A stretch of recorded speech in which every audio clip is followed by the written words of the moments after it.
I'm dropping knowledge. Oh, Larry, why would I spend 5 minutes talking about a project that I just spent hours doing? That's such a waste of my time. You're broke, you're unemployed, you have nothing else to do. What are you talking about? Listen to me. If you guys know anything about this channel, you know for a fact that this channel started off the basis of me being unemployed. That's been like 70% of the content of this channel, me being unemployed some way, somehow. Then when I finally get a job, I disappear and stop uploading. So as a professional person who's been on the unemployment line a few too many times, I feel like I got something to say about all these tech layoffs.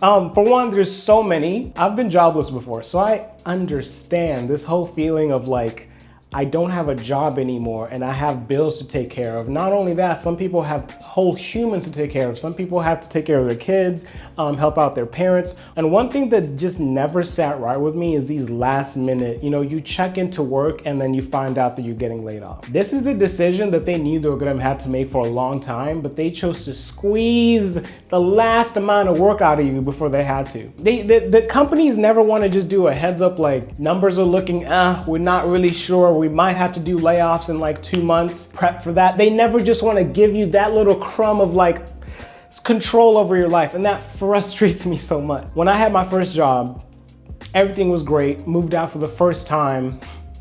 And then things kind of started getting shifty. I made a video about that like whenever it happened, like 2 years ago, right? I ended up being unemployed for like 6-8 months. 6-8 months. Why am I unemployed for that long? Tech is booming. That's what you're hearing all the time. Tech is booming. Everything is great. Why is someone unemployed for that long? Experience.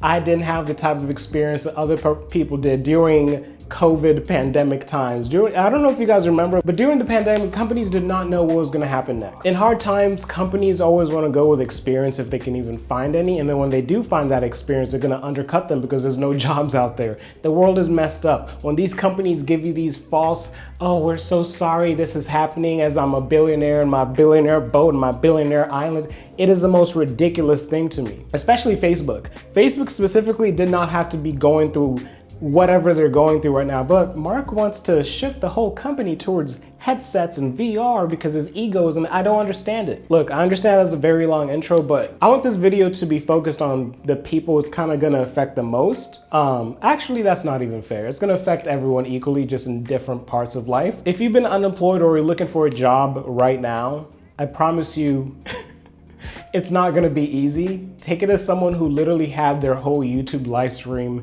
give them hundreds of dollars because they felt sad for them. I didn't even know how to get money from live streams on my YouTube channel. Saw me struggling, trying to hustle for a job, and they helped me find some money so I could pay some rent. I will forever be grateful for those people. Clear reality of times like this, as someone who's been through it, people with lack of experience are gonna be the ones struggling the hardest to find jobs. Is that fair? No.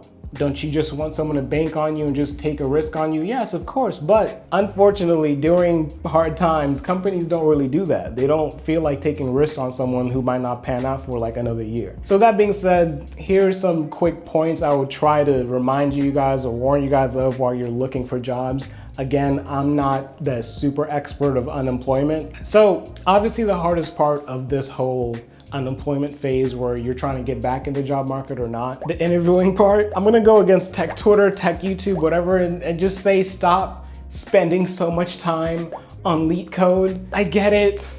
It's LeetCode and you've been taught over and over and over. You just practice for 3 months or 6 months and you're gonna get that 6-figure 200K job. I get it. But you have to understand, not all companies interview with LeetCode problems. A lot of companies are gonna give you an interview question or a take-home question that has nothing to do with LeetCode, and you just have to get your problem-solving skills up. So if you're working in a specific tech stack, spend your time practicing that tech stack. For me, my weakness, I sucked at any type of technical speak. I knew how things worked, I knew what they did, but when people use certain terms, I was like, I don't know what that means. So, what does that mean? Sometimes just read up on your tech stack. Try to spend time reading up on whatever coding language you're using and try to get a general understanding of it at first and then dumb it down for yourself so you sound confident speaking about it while you are interviewing. Too many people have spent too much time on leak code because I feel like there's a set of college, especially college students who, I'm sorry, but you were 18, you were told to pick a major, you picked a major, then you're told you're just gonna learn algorithms and data structures, then you're told if you do this, you're gonna get a job. But there's a lot of companies who interview a ton of different ways. Not a lot of people focus on that. So yeah, I would say work on projects. Like work on projects, big or small, something to get your brain going. For me personally, because I'm a React developer, I like to go on YouTube and look up React interview questions for medium, easy, hard, whatever the case is, and then just watch the person solve them. And now I know what I could possibly expect, because you gotta understand, they're not like leak code where you just gotta prep for whatever type of puzzle they might throw at you out of 1,000 questions. No, a lot of these have a lot of similarities. And I feel like if people just spent time reviewing types of questions that might be asked in their tech stack, they'll be way better off and way more comfortable. When it comes to interviewing, there's this whole sense of anxiety, of course, especially when you have bills, you have kids. I completely get it. I've been unfortunately in a situation where I had to pay rent and every interview was do or die. That sucks. Every interview being do or die, of course you're gonna get anxious, because now if I don't get this job, how am I gonna pay rent every single time? That's what you're thinking of. You're not gonna think, oh, I might not get this job. No, you're gonna think, how am I gonna pay my bills if I don't get this job? Before even having your first call or applying, or while you're applying and all this stuff, you need to spend just as much time practicing and researching your tech stack so you can get as comfortable as possible communicating this information to your interviewer. Hard lesson I had to learn. As a subcategory of interviewing, I guess, take-home assignments, whatever the case is, I'm dropping knowledge. This one trick I'm gonna tell you guys about. One trick that is probably gonna increase the competition for me, but whatever the case is, every time I've done this trick, it has landed me a job guaranteed. Guaranteed, no questions about it. It made me stand out so much more. Oh my God, what could it be? Could it be the resume, the projects? Nah. You know what I did? Every time I got a take-home interview, I said, you know what? It took me a couple hours to do this. What does it cost me to just do a 5-minute video going over it? Oh, Larry, why would I spend 5 minutes talking about a project that I just spent hours doing? That's such a waste of my time. You're broke, you're unemployed, you have nothing else to do. What are you talking about? Listen to me. Listen to me closely.